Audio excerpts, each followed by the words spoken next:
Hello दोस्तों, आपका जो है चैनल जीएस स्टडी 360 पे आपका स्वागत है। इसके अलावा हमारा दूसरा और जो है यूट्यूब चैनल है, जहां पर जो है चैनल का नाम है ग्रेस एकेडमिक, जहां तैयारी होती है टीजीटी पीजीटी की, मैथमेटिक्स की तैयारी की जाती है और रेगुलर बेसिस पे वहां पर वीडियो डलती हैं।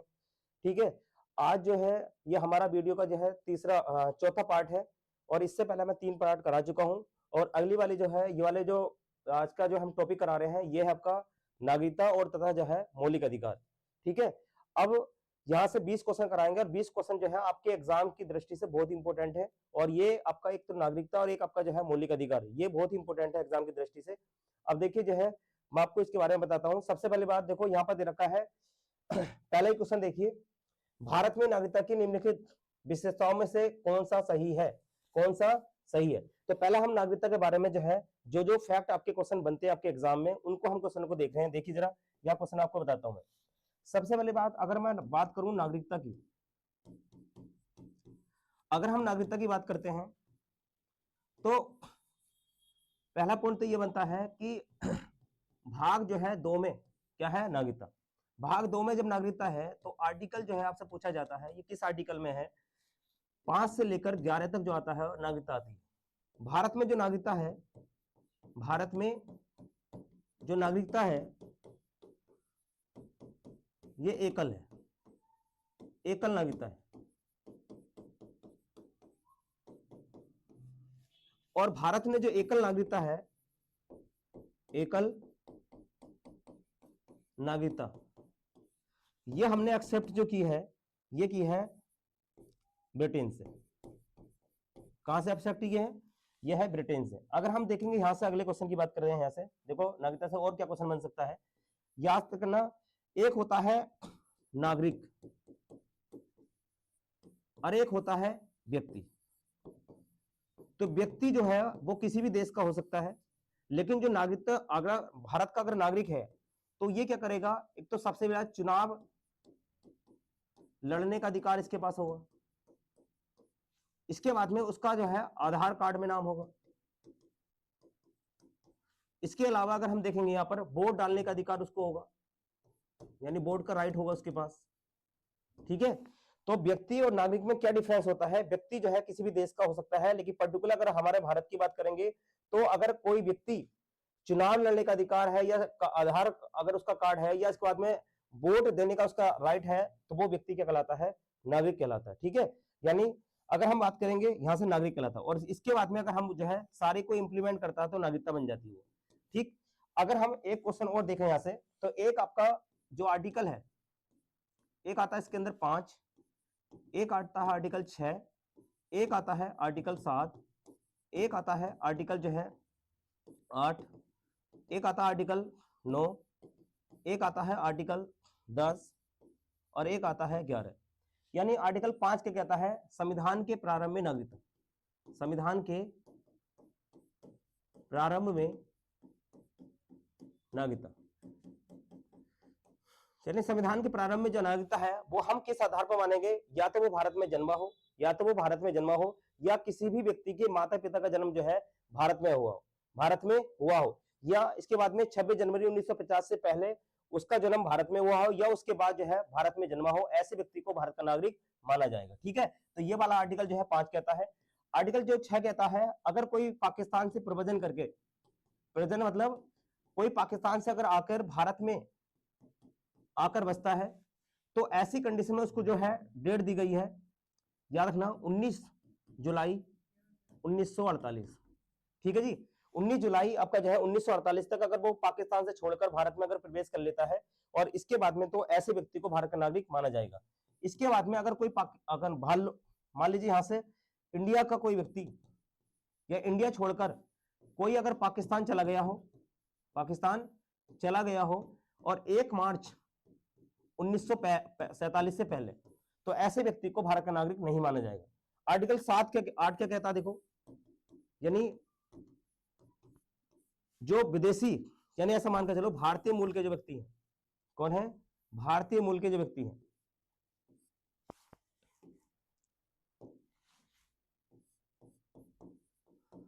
भारतीय मूल के व्यक्ति, उनको जो है भारत की नागरिकता दे दी जाएगी। इसमें 3 प्रकार के होते हैं व्यक्ति, एक होते हैं एनआरआई, एक होते हैं पीआईओ और एक होते हैं ओसीआई। ठीक, एनआरआई का मतलब होता है नॉन रेजिडेंस ऑफ इंडिया, यानी आपका अप्रवासी भारतीय, अप्रवासी भारतीय। दूसरे होते हैं पीआईओ, यानी आपका पर्सन ऑफ सिटीजन, यानी आपका जो है पर्सन ऑफ जो है इंडियन ओरिजिन। इसके बाद में होता है तीसरे वाले होते हैं ओवरसीज सिटीजन ऑफ इंडिया। याद रखना ये 3 व्यक्ति होते हैं। और आप जानते हैं एनआरआई जो है ये भारतीय ही व्यक्ति होते हैं जो विदेश में जाकर कोई काम करने या इसके बाद में जीवन यापन करने के लिए जो है चले जाते हैं और 180 दिन तक वो भारत में से बाहर अगर रहते हैं तो ऐसे व्यक्ति को एनआरआई का दर्जा दे दिया जाता है। ठीक है, और इनको वोट देने का अधिकार होता है, चुनाव लड़ने का अधिकार होता है। ठीक है जी, इसके बाद में जमीन खरीदने का अधिकार होता है, पर जो है इनको आपका ना तो वोट डालने का अधिकार होता है और ना ही आपके जो है आपका चुनाव लड़ने का अधिकार होता है और ना ही ये जमीन भारत में खरीद सकते हैं। और जो पीआईओ और ओसीआई हैं इनको मर्ज कर दिया गया है 2000 आपका जो है 15 में। इसके अलावा अगर हम बात करेंगे यहाँ पर, यानी शत्रु देश के जो है व्यक्ति या ना जो नागरिक होंगे वो आपका पीआईओ और ओसीआई की जो है नागरिकता ग्रहण भारत की नहीं कर सकते। याद रखना ये पीआईओ नहीं हो सकते ना ओसीआई हो सकते। आर्टिकल जो है नो क्या कहता है, नो कहता है अगर कोई व्यक्ति दूसरे देश की नागरिकता ग्रहण कर लेता है यानी स्वेच्छा से, यानी अगर आपको मान लो दूसरे देश की नागरिकता ग्रहण कर लेगा, दूसरे देश की नागरिकता ग्रहण कर लेता है तो ऐसे व्यक्ति को भारत की नागरिकता क्या कर दी जाएगी, समाप्त कर दी जाएगी। आर्टिकल जो है 10 क्या कहता है, अगर नागरिकता का बना रहना, नागरिकता का बना रहना यानी कौन तय करेगा, संसद। और आर्टिकल 11 में क्या कह सकते हैं, यानी जो संशोधन है, संशोधन करने का जो राइट होगा, संशोधन करने का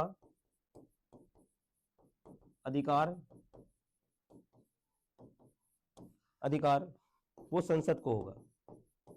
किसको होगा, संसद को। ठीक है, अब इसके अलावा और क्या क्वेश्चन बन सकता है, देखिए अगर हम बात करें एक भारतीय नागरिकता संशोधन अधिनियम,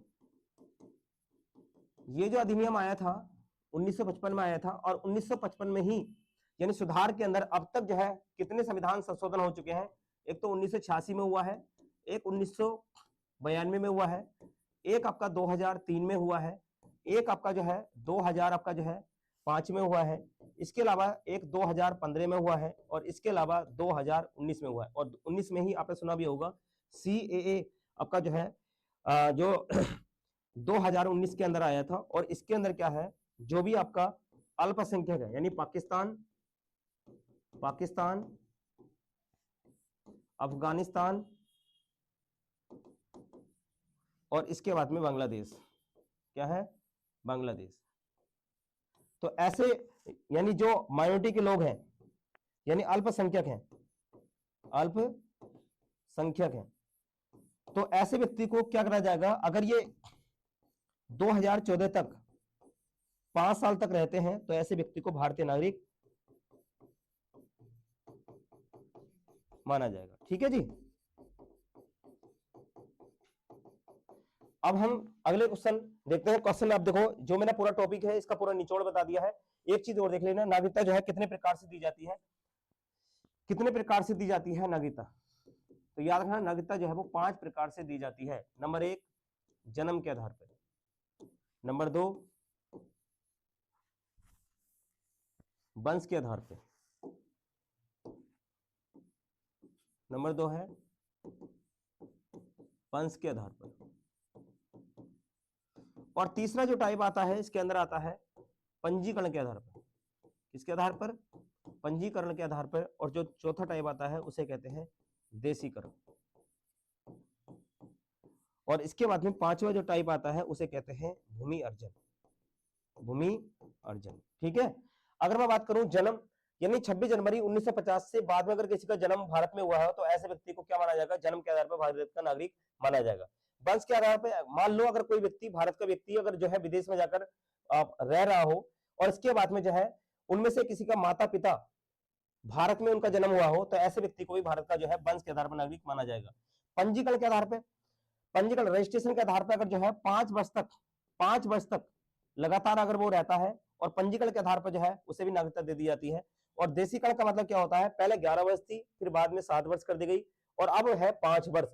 अगर जो है भारत की 22 भाषाओं में से एक भाषा को अगर जो है कला के क्षेत्र में, विज्ञान के क्षेत्र में और इसके बाद में साहित्य के क्षेत्र में और साथ में जो है 22 भाषा में एक का ज्ञाता होगा तो ऐसे व्यक्ति को देशीकरण के आधार पर नागरिकता दे दी जाएगी। और इसके बाद आता है भूमि अर्जन, यानी एक साथ व्यक्ति को भारत की नागरिकता देने का जो आपका आधार होता है उसे कहते हैं भूमि अर्जन। जैसे सिक्किम क्या था, भारत का जो है राज्य नहीं था, क्षेत्र नहीं था, यहाँ चोग्याल वंश का जो शासन था, उनको जो है एक साथ, यानी आप जानते हैं कि एक साथ जो है उनको नागरिकता जो दी गई है तो किसके आधार पर दी गई, भूमि अर्जन के आधार पर। और गोवा के अंदर जो है जैसे जितने भी वहां पर अधिकार था किनका, जैसे आप देखते हैं पुर्तगालियों का, तो उसके बाद में जो भारत के अंदर जो शामिल किया गया गोवा को, तो उनको भी जो नागरिकता दी गई वो आपका भूमि अर्जन के आधार पर ही नागरिकता दे दी गई। ठीक है जी, अब मैंने आपको पूरा जो है चैप्टर का निचोड़ बता दिया है और सबसे ज्यादा जो क्वेश्चन आते हैं वो आपके इस अधिनियम से आते हैं, ये पूछ लेगा आपसे और कितने प्रकार से नागरिकता दी जाती है। ठीक है, चलिए अब हम क्वेश्चन कर लेते हैं। ठीक है, देखिए पहला क्वेश्चन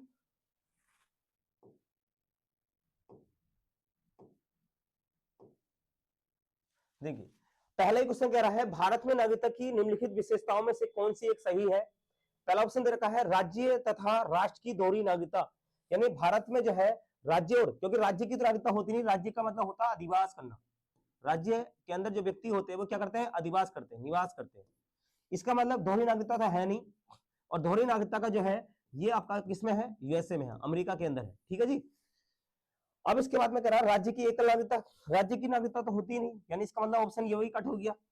तीसरा वाला दे रखा है संपूर्ण भारत की एकल नागरिकता, और चौथा ऑप्शन रखा भारत और अन्य देशों की दोहरी नागरिकता, यानी इसका मतलब लेना देना कुछ है नहीं, ये भी गलत होगा। और अगला यानी सी वाला जो देखा है संपूर्ण भारत की एकल नागरिकता, यानी भारत में जो है एकल नागरिकता है। चलिए पहले क्वेश्चन का जो आंसर होगा वो सी होगा। ठीक है, चलिए अगले क्वेश्चन की ओर देखते हैं। अगला क्वेश्चन देखो,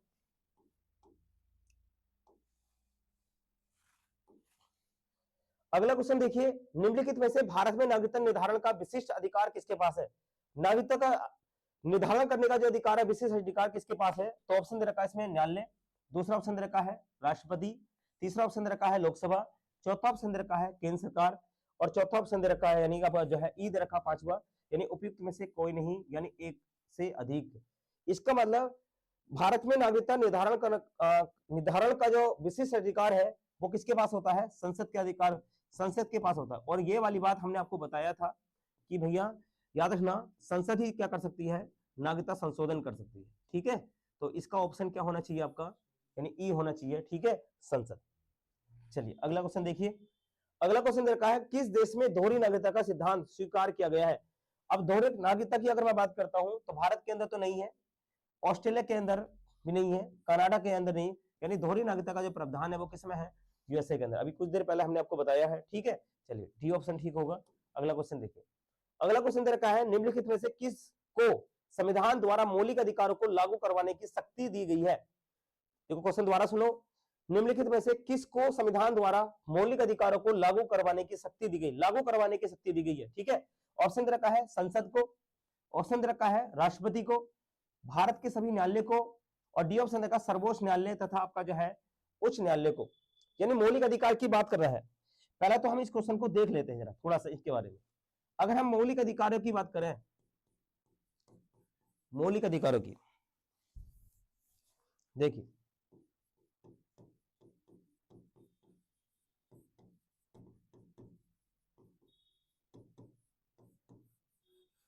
ये जो मौलिक अधिकार है, पहली बात तो आर्टिकल जो है 12 से लेकर जो है 35 तक है, इनका प्रावधान किस भाग में है, तो भाग जो है 3 में है।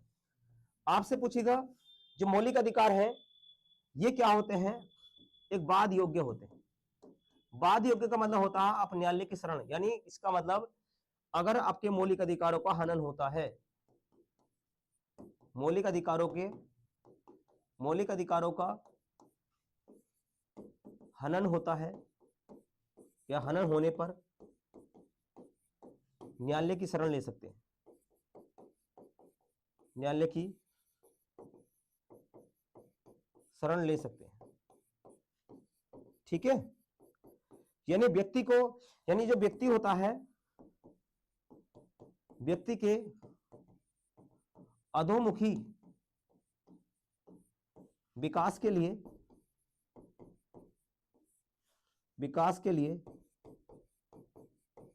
लिखित प्रावधान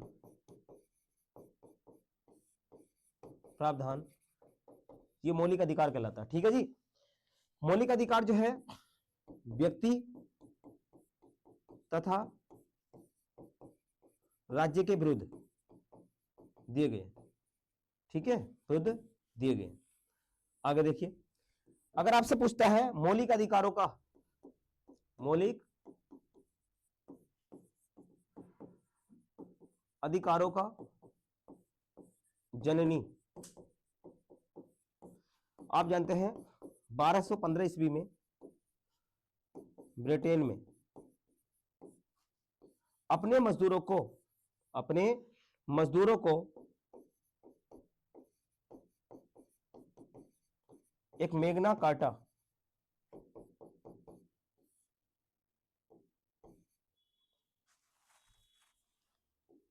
मैग्ना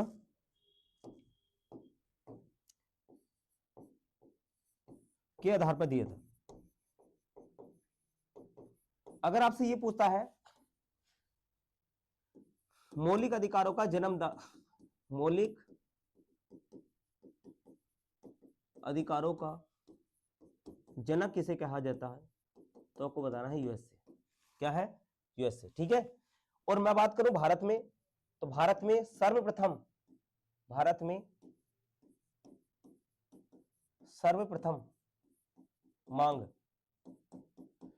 जो मांग हुई वो 1895 में तिलक स्वराज्य विधेयक के माध्यम से हुई, विधेयक के माध्यम से। ठीक है, ये बात क्लियर। अब देखो मैं आपको बता रहा हूं, यहाँ से मौलिक अधिकार से मैंने बताया है, यहाँ से आर्टिकल जो है 12 से 15 तक मौलिक अधिकार है, भाग नंबर 3 में है। और ये क्या होते हैं? बाद योग्य होते हैं। बाद योग्य का मतलब होता है मौलिक अधिकारों का हनन होने पर जो है न्यायालय के शरण ले सकते हैं। और यदि व्यक्ति के अधोमुखी विकास के लिए जो है लिखित जो प्रावधान है उन्हीं को क्या कहते हैं? मौलिक अधिकार कहते हैं। इसके बाद में व्यक्ति तथा राज्य के विरुद्ध दिए जाते हैं। मौलिक अधिकारों का जो है जननी किसे कहते हैं? 1215 ईस्वी में जो है ब्रिटेन के जो राजा थे उन्होंने मजदूरों को जो है मैग्ना कार्टा के आधार पर जो है ये अधिकार दिए थे। ठीक है जी, इसके बाद में जो है मौलिक अधिकारों का जो है जनक किसे कहा जाता है? तो यूएसए को कहा जाता है। और भारत में सर्वप्रथम मांग जो है 1895 में तिलक स्वराज्य विधेयक के माध्यम से मौलिक अधिकारों की मांग की गई थी। ठीक है, चलिए आगे इसमें और थोड़ा सा और बता देता है जो मौलिक अधिकार भारत के अंदर मौलिक अधिकारों की बात करते हैं। देखिए, इसके बाद 1928 में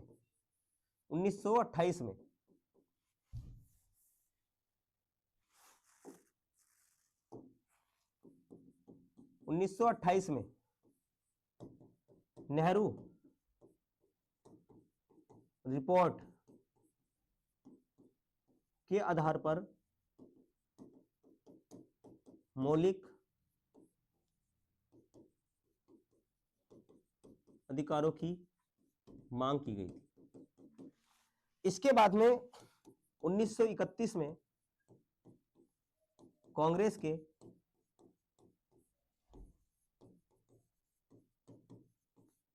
कराची अधिवेशन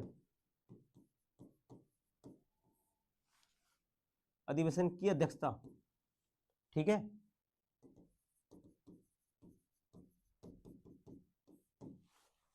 सरदार वल्लभ भाई पटेल थे। और अगर आपसे यह पूछ ले जाए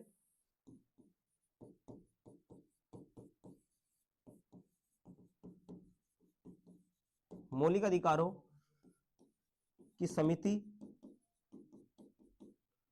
तथा अल्पसंख्यक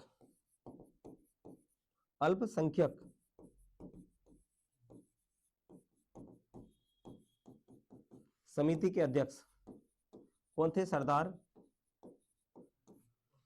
वल्लभ भाई पटेल। ठीक है, इसके बाद में तो अगर आपसे पूछेगा 1931 में कांग्रेस के कराची अधिवेशन में ही जो है सरदार वल्लभ भाई पटेल की जो है मौजूदगी यानी इसकी अध्यक्षता में ही जो है मौलिक अधिकार को क्या कर दिया गया, भारत में जो है पूर्ण रूप से मांग की गई। इसके बाद में जो लास्ट में अगर जो मांग की गई है 1945 में, तेज बहादुर सप्रू ने बताया कि भैया जो अधिकार होते हैं तो बाद योग्य होते हैं, बाद योग्य क्या होते हैं, बाद योग्य होते हैं।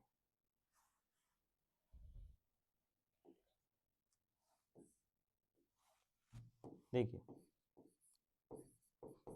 यानी बाद योग्य, और एक होते हैं अबाद योग्य, अबाद योग्य। यानी जो बाद योग्य होते हैं वो कहलाए मौलिक अधिकार,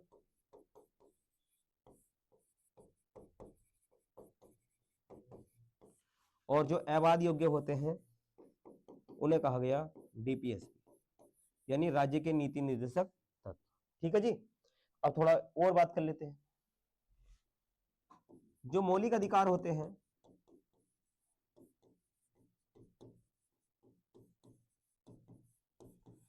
भारतीय के लिए कौन कौन से हैं, भारतीय के लिए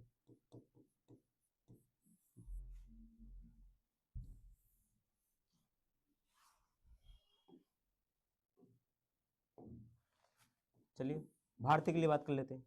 तो एक आता है आर्टिकल जो है 15, 16, 19, 29, 30। ये ओनली जो है ये आर्टिकल किसके लिए होते हैं, भारतीय के लिए। ठीक है। इसके बाद में और बात करते हैं, यहां से जरा थोड़ा सा और देखिए। मौलिक अधिकार की जो संख्या, पूर्व में इनकी संख्या कितनी थी, 7। वर्तमान में कितनी है, 6। ठीक। पहला एक होता है समानता का अधिकार, दूसरे होते हैं स्वतंत्रता का अधिकार,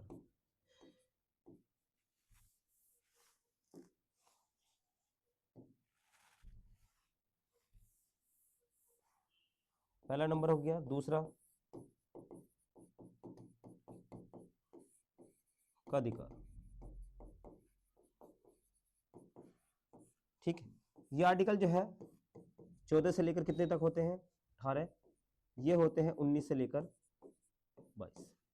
तीसरा जो नंबर आता है वो आता है शोषण के विरुद्ध अधिकार। और जो चौथा नंबर आता है, ये आर्टिकल कहां से आते हैं, 23 से लेकर 24। इसके बाद में आपका आता है धार्मिक स्वतंत्रता का अधिकार।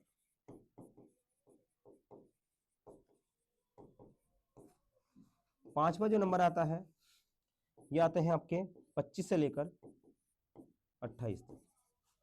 और इसके बाद में आता है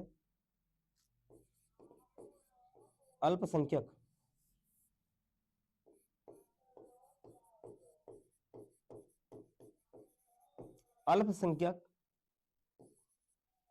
को का अधिकार।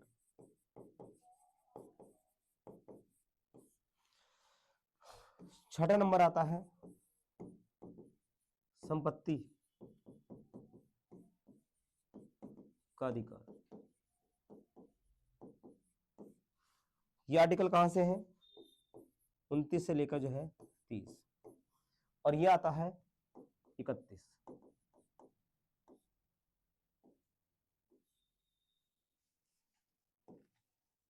ये आर्टिकल आता है 31। और सातवां जो आता है संवैधानिक उपचारों का अधिकार।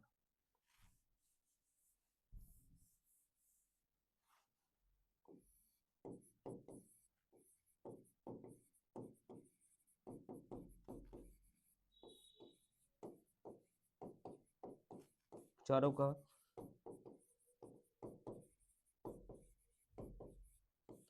ठीक है। चलिए अब इसके मतलब यहां से अगर देखेंगे तो ये आर्टिकल में कौन से में है, 31 में, और ये किस में है, आर्टिकल 32 में। तो 7 प्रकार के जो स्वतंत्रता यानी कुल मिलाकर जो है मौलिक अधिकार आते हैं, जिसमें आपको 7 को बता दिया हमने। और ये आपका संपत्ति का जो अधिकार है इसको क्या कर दिया आज वर्तमान में निरस्त कर दिया है। संपत्ति का जो अधिकार है इसको समाप्त कर दिया गया है, आपसे पूछ लेगा, ठीक है। तो याद रखना संपत्ति का जो अधिकार है यहां से आपसे पूछ लेगा, यहां से ये पूछेगा कि 44वां संविधान संशोधन 1978 में संपत्ति का अधिकार को समाप्त करके संपत्ति के अधिकार को समाप्त करके इसे कानूनी अधिकार बना दिया है, कानूनी अधिकार बना दिया है, ठीक है। कानूनी अधिकार बना दिया है और ये 300 का में जोड़ दिया, यानी ए में जोड़ दिया, ठीक है। अब इसके अलावा जो है आर्टिकल से आपसे क्वेश्चन पूछेगा, चलिए मैं आपको जो है डिस्कस करूंगा सवालों में ही, ठीक है। चलिए अगले क्वेश्चन पे देखते हैं। क्वेश्चन देखते हैं क्या क्वेश्चन था हमारा।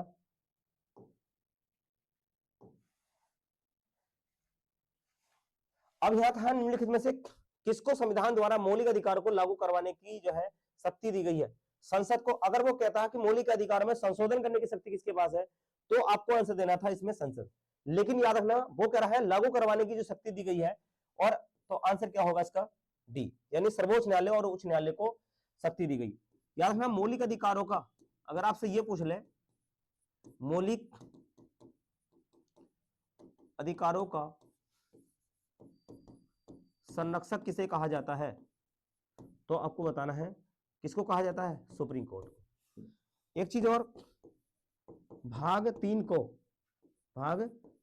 को संविधान का मेग्ना कार्टा कहा जाता है, ठीक है। इसके अलावा मौलिक अधिकार को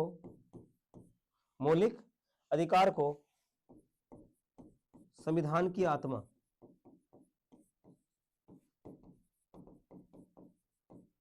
तो याद रखना पीटी नेहरू ने कही है। ये किसने कहा है, पीटी नेहरू, ठीक है। और अगर आपसे पूछेगा आर्टिकल 32 को संविधान की आत्मा, तो आपको बताना है बी आर अंबेडकर, ठीक है। तो आंसर मिल गया, ठीक है। आपको ये भी बता दिया आपको। देखिए अगला क्वेश्चन देखते हैं।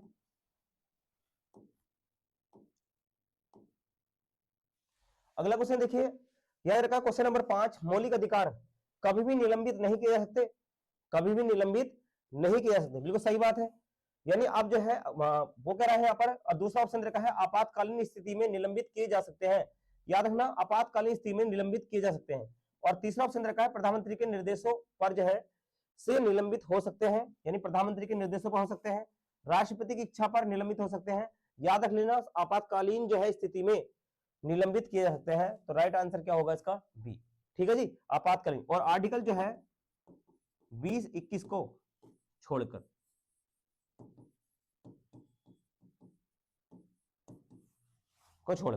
ठीक है।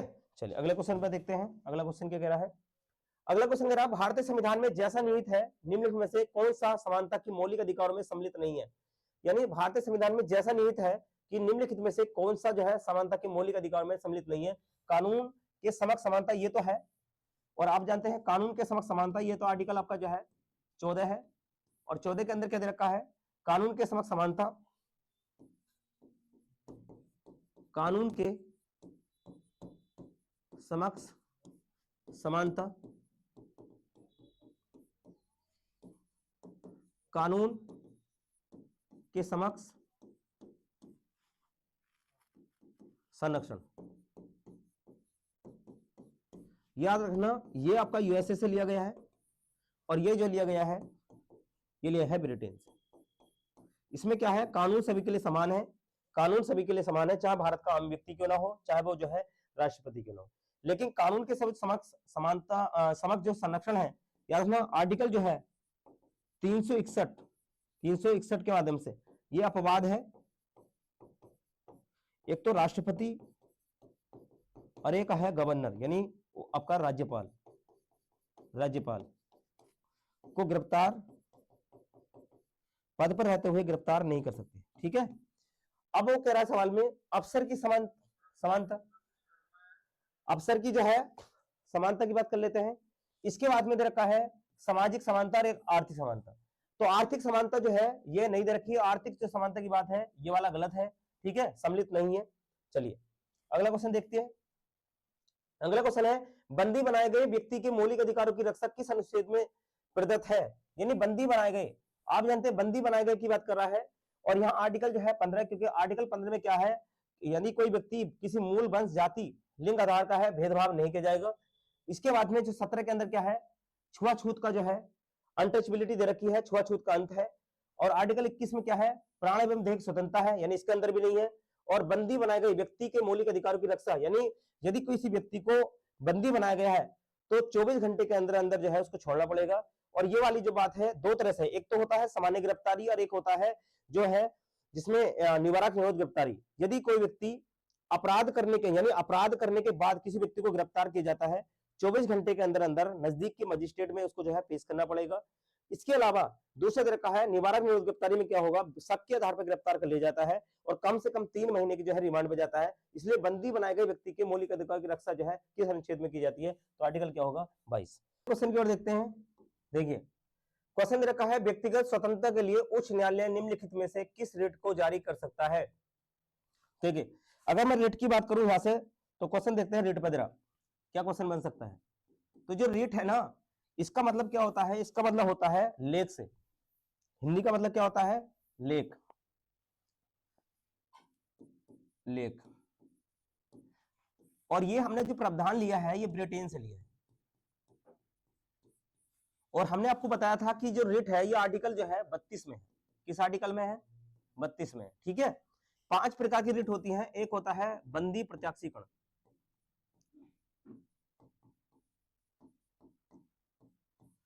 दूसरा होता है जिसमें हम कहते हैं परमादेश, तीसरा होता है अधिकार प्रक्षा, चौथा होता है जिसे कहते हैं प्रतिषेध, और पांचवा जो टाइप होता है उसे कहते हैं उत्प्रेक्षण।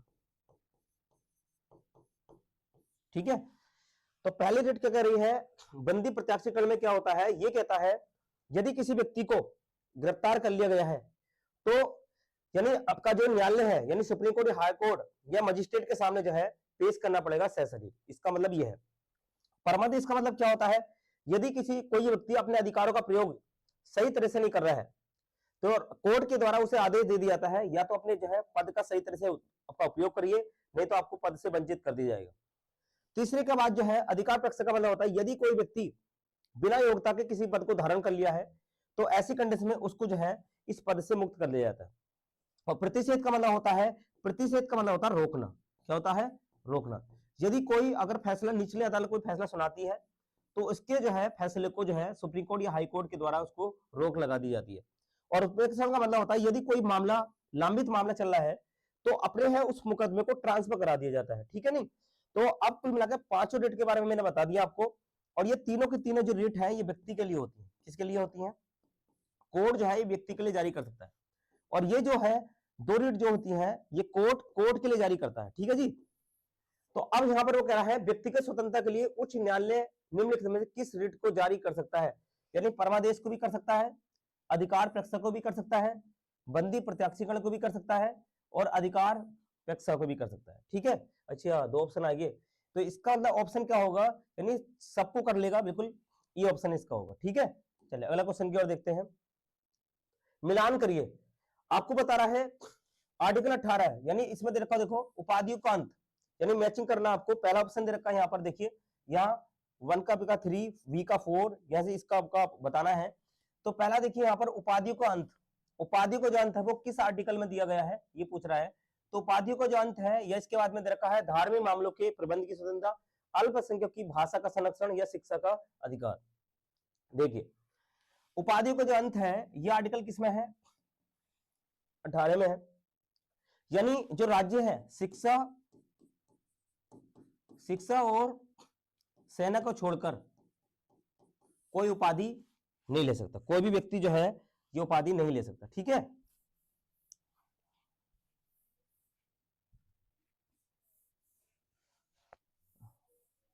देखिए अब इसके बाद में यदि कोई व्यक्ति दूसरे देश का जो है उपाधि या इसके बाद में पुरस्कार लेता है तो राष्ट्रपति की आवश्यकता है, जो है मंजूरी आवश्यकता है, ठीक है।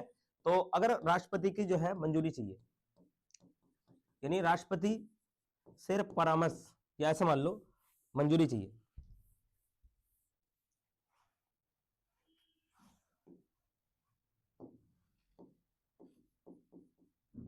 राष्ट्रपति से मंजूरी। अब इसके बाद में क्या देखिए, अब धार्मिक मामलों के प्रबंध की स्वतंत्रता, अल्पसंख्यक की भाषा का संरक्षण और फिर रखा शिक्षा का अधिकार। शिक्षा का जो अधिकार है ये तो आपका आर्टिकल जो है 21 के आपका काम में है। और आप जानते हैं 2009 में आया था आरटीई, आरटीई, ठीक है जी। तो आरटीई कब आया था याद रखना, ये आपका 2009 में आया था और ये लागू कब हुआ है, शिक्षा का अधिकार, याद रखना ये क्वेश्चन बहुत इंपॉर्टेंट है, 1 अप्रैल 2010। इसके बाद में दे रखा है, यानी इसका मतलब पहले का तीसरा है, पहले का जब तीसरा है तो ऑप्शन नंबर जो है 4 कट गया है। फिर इसके बाद रखा है चौथे का जो है दूसरा, यानी 4 का जो है 2 है, यानी 4 का जो है 2 है, इसका मतलब ये भी कट गया है, ये भी कट गया है, ऑप्शन नंबर बी, ठीक है जी। जो कि बी का क्या दे रखा है यहाँ पर, ये आ गया आपका ये वाला। और इसके बाद में देखा अल्पसंख्यक की भाषा का संरक्षण होगा वो 29 में, ठीक है जी। तो ऑप्शन नंबर बी इसका राइट आंसर होगा। अगला क्वेश्चन देखते हैं।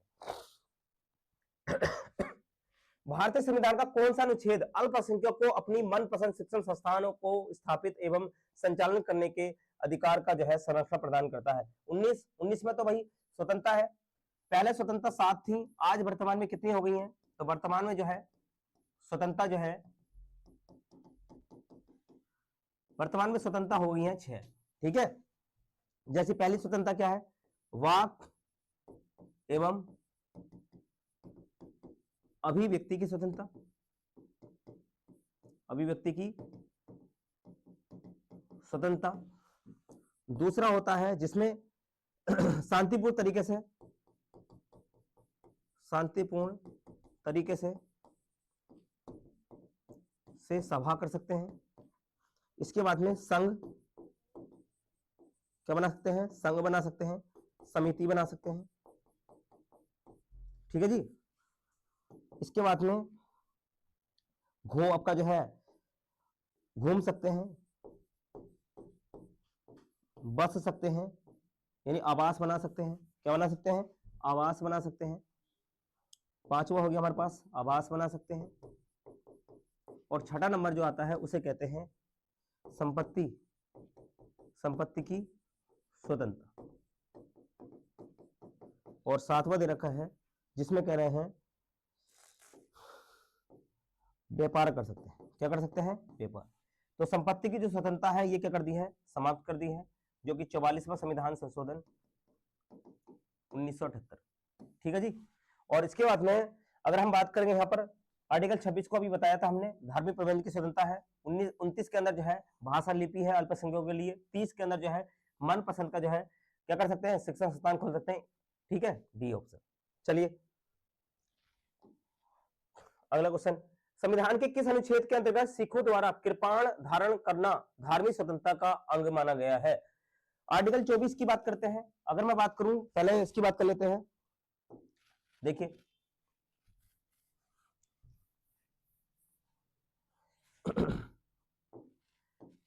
आर्टिकल जो है जो 23 है, तो इसमें क्या है, और एक आर्टिकल आपका आता है 24, इसमें है बंधुआ मजदूरी, मतलब बलात् श्रम, बलात् श्रम। और इसके बाद में आता है 24 के अंदर आता है बाल श्रम। ठीक है, तो किसी व्यक्ति को आप जो है बंधुआ मजदूर नहीं बनाकर रख सकते, बेगारी नहीं करा सकते, तो बाल श्रम आता है इसके अंदर। और बाल श्रम जो आता है, जो कि आप जानते हैं किसी भी आपका कारखाने के अंदर 14 वर्ष से कम आयु का जो है भारी भरकम काम नहीं करेगा। ठीक है, कोई भी बालक भारी भरकम काम नहीं करेगा। इसके बाद में 24 के अंदर तो यह है। 25 में अभी बताया था मैंने अंतःकरण की स्वतंत्रता। क्या है? अंतःकरण की स्वतंत्रता। और आर्टिकल 26 में भी कुछ देर पहले ही बताया था मैंने आपको। ठीक है, धार्मिक प्रबंध की जो है स्वतंत्रता है। 27 के अंदर क्या दे रखा है? 27 के अंदर दे रखा है आपका धार्मिक प्रबंध के अंदर जो है क्या कर सकते हैं आप, अभिवृद्धि से छूट कर सकते हैं, मतलब उसमें कर नहीं ले सकते। ठीक है जी, करों से छूट दे दी गई है। अंतःकरण की स्वतंत्रता आपकी आती है 25 के अंदर। और आप जानते हैं इसके अंदर क्या होगा, आप अबाध रूप से किसी भी जो है धर्म को मान सकते हैं, आपका जो है अपना सकते हैं, ये आर्टिकल 25 कह सकता है। और सिखों के अंदर जो है, यानी इसमें दे रखा है सिखों द्वारा कृपाण धारण करना धार्मिक स्वतंत्रता का अंग माना जाएगा। यानी जो आपका कृपाण हो, चाहे वो आपको जो है कड़ा हो, पग हो, कंगी हो, ठीक है, और कच्चा हो, यानी 5 चीजों को है धार्मिक के अंग माने जाते हैं। ये आर्टिकल जो है 25। ठीक है जी, तो इसका राइट आंसर क्या होगा? बी। अगला क्वेश्चन देखिए।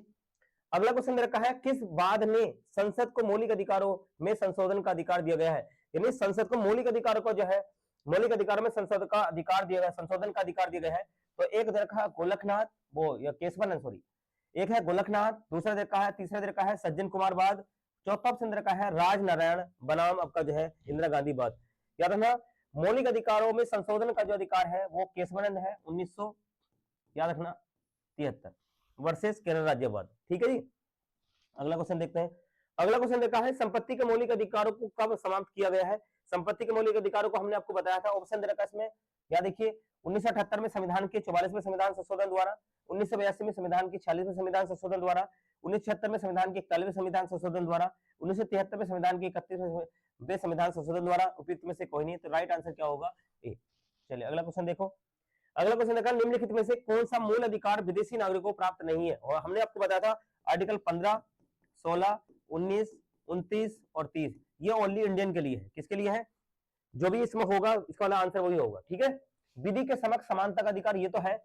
अभिव्यक्ति की स्वतंत्रता का अधिकार अभी 19 के अंदर आगे देख लो। और प्राण एवं देह की स्वतंत्रता यानी ये तो है उनके विदेशियों को शोषण के अधिकार ये भी है। तो यह आंसर क्या होगा? बी। अगला क्वेश्चन देखिए। अगला क्वेश्चन है संविधान के किन अनुच्छेदों के अनुसार अन्य पिछड़ा वर्ग को आरक्षण के प्रावधान दिए गए हैं? तो आप जानते हैं एक तो आर्टिकल आता है 15, एक आता है 16। तो यहाँ क्या है, यदि कोई व्यक्ति किसी मूल वर्ण जाति धर्म का है तो भेदभाव नहीं करा जाएगा। और यहाँ क्या है, लोक नियोजन की समानता है। तो यहाँ आरक्षण है। क्या है जी? आरक्षण। क्या है? आरक्षण। और इसके बाद में यहाँ पर क्या है, यदि कोई व्यक्ति मूल वंश जाति लिंग, ठीक है, के आधार पर भेदभाव नहीं करा जाएगा। ठीक है, और आप जानते हैं अनुच्छेद 13 के अंदर क्या है, मूल अधिकारों का अल्पीकरण, यानी इसका मतलब ये तो हो ही नहीं सकता। 14 के अंदर क्या है, मौलिक अधिकार यानी मूल अधिकार का जो है विधि का शासन, या इसके बाद में जो है विधि का संरक्षण, यानी ये भी नहीं हो सकता। इसके बाद किधर का है, यहाँ है अस्पृश्यता और उपाधियों का अंत 18 में, ये भी नहीं हो सकता। और वो पूछा गया है अन्य पिछड़ा वर्ग को आरक्षण के प्रावधान। तो याद रखना यहाँ पर है इसका 16 का 4 में या इसके बाद 15 के 4 में। ठीक है, और इसी के अंदर मैं आपको बता दूं, अगर आपसे पूछेगा 15 का 6 में, 15 का 6 में, तो 103वां संविधान संशोधन आया था 2019 में। तो यहां पर क्या है, शिक्षा में सीट में आरक्षण दिया गया है कॉलेजों के अंदर। और यहाँ 16 के जो है 6 में किसको दिया गया है? ईडब्ल्यूएस को, ईडब्ल्यूएस। और यहां दिया गया है 103वां जो संविधान संशोधन है 2019 के। और यहां दिया गया है, याद रख लेना, यहां पर है नौकरी में आरक्षण, नौकरी में 10% आरक्षण। ठीक है जी, और यहां भी जो है 10%, कितना है? 10%। ठीक है जी, यानी इकोनॉमिक वीकर सेक्शन इसकी फुल फॉर्म होती है। तो राइट आंसर क्या होगा? सी। अगला क्वेश्चन देखते हैं। अगला क्वेश्चन है भारतीय संविधान मान्यता देता है केवल धार्मिक अल्पसंख्यकों को। चलिए, यानी केवल की बात आ रही है तो गलत, केवल भाषाई अल्पसंख्यक बिल्कुल गलत। अगला दे रखा है धार्मिक भाषाई निर्जातीय अल्पसंख्यकों बिल्कुल गलत। तो आंसर क्या होगा? सी, धार्मिक और भाषाई अल्पसंख्यकों। ठीक है, चलिए अगला क्वेश्चन देखते हैं। अगला है, भारतीय संविधान में संशोधन करके शिक्षक अधिकार कब लागू हुआ है? अभी कुछ देर पहले आपको बताया गया था 1 अप्रैल 2010, 1 अगस्त 2010, 1 अक्टूबर 2010, 1 दिसंबर 2010। तो राइट आंसर क्या होगा? ठीक है जी, आरटीई याद रखना, लागू तो 1 अप्रैल 2010 और लाया कब गया था? 2009। ठीक है जी। और एक आता है RTI, RTI right to information, information, यह आया था 12 अक्टूबर 2005, याद रख लेना। ठीक है जी। अगला क्वेश्चन देखेंगे। अगला क्वेश्चन क्या कह रहा है, देखो, भारतीय संविधान के अनुच्छेद 25 में प्रयुक्त हिंदू शब्द किसे सम्मिलित नहीं करता? यानी बौद्धों, ये तो है, जैन ये भी है, सिख ये भी है, पारसी को नहीं करता। याद रखना, अगर आपसे पूछा जाए दुनिया का सबसे प्राचीन जो धर्म है वो कौन सा है? सनातन। कौन सा धर्म है? सनातन धर्म। उसके बाद अगर सीक्वेंस अगर मैं लगाता हूं यहां से, तो इसके बाद जो दूसरा नंबर आता है वो आता है जैन। किसका आता है? जैन। और जैन के बाद आते हैं कौन? पारसी। पारसी के बाद जो आते हैं वो आते हैं, याद रखना, बौद्ध। ठीक है। और तीसरा आपका अगला दे रखा है इसमें, वो है ईसाई। फिर दे रखा है ईसाई के बाद में मुस्लिम। और जो है अगला हमारे पास दे रखा सिख, सिख धर्म। तो सबसे पहला जो धर्म है वो कौन सा है? सनातन है। और सबसे लास्ट में कौन है? तो सिख धर्म है। तो राइट आंसर क्या होगा? पारसी। चलिए अगला क्वेश्चन देखिए, किसी अपराध के अभियुक्त को स्वयं अपने विरुद्ध गवाह बनने के लिए बाध्य नहीं किया जा सकता? भारतीय संविधान के किस अनुच्छेद में यह प्रावधान किया गया है? यानी 20 का जो है 3 दे रखा है, आर्टिकल जो है 21 में दे रखा है, आर्टिकल 22। चलिए आर्टिकल 21 के अंदर क्या है? प्राण एवं देही स्वतंत्रता, ये तो राइट आंसर नहीं है। आर्टिकल जो है यहां पर क्या है? अनुच्छेद दे रखा है 22, गिरफ्तारी से संरक्षण है, यानी इसका मतलब ये भी नहीं है। और इसका मतलब क्या हो गया? आप जानते हैं यदि किसी व्यक्ति ने कोई क्राइम किया है तभी वो अपराध के दायरे में आएगा, और दोहरे दंड से संरक्षण दे दिए गए हैं। और तीसरा यहां दे रखा है स्वयं के विरुद्ध जो है गवाही से बाध्य नहीं करेंगे। आंसर अब क्या होगा? ए। अगला क्वेश्चन देखिए। अगला क्वेश्चन है, निम्नलिखित में से किन्हें सर्वोच्च न्यायालय ने मौलिक अधिकारों के रूप में मान्यता दी है? आवास का अधिकार, ठीक है, चलिए 19 में दे रखा है। विदेश यात्रा का अधिकार, चलिए ये भी ठीक है। समान कार्य के लिए समान वेतन का अधिकार, ये तो भैया आप याद रखना डीपीएसपी के अंदर दिया गया है। किसके अंदर दिया गया है? तो इसका मतलब सी जिसमें होगा, यानी तीसरा जो होगा उसमें गलत होगा, यानी इसका मतलब ये भी गलत है, ये भी गलत है, ये भी गलत है। आंसर क्या होगा? अगला क्वेश्चन देखिए। ठीक है, तो अब यहाँ पर जो है 20 मैंने आपको क्वेश्चन कराए हैं जो कि बहुत ही इंपॉर्टेंट है, और पूरा का पूरा जो है मौलिक अधिकार और नागरिकता मैंने आपको जो है पूरा डिटेल से बताया है। और अगर आप इसकी प्रैक्टिस करोगे तो आपको जो है अच्छे मार्क्स आपके जरूर बढ़ेंगे। और थैंक यू सो मच। और हमारे चैनल को जो है ज्यादा से ज्यादा शेयर करिए, लाइक करिए, सब्सक्राइब करिए। Thank you so much.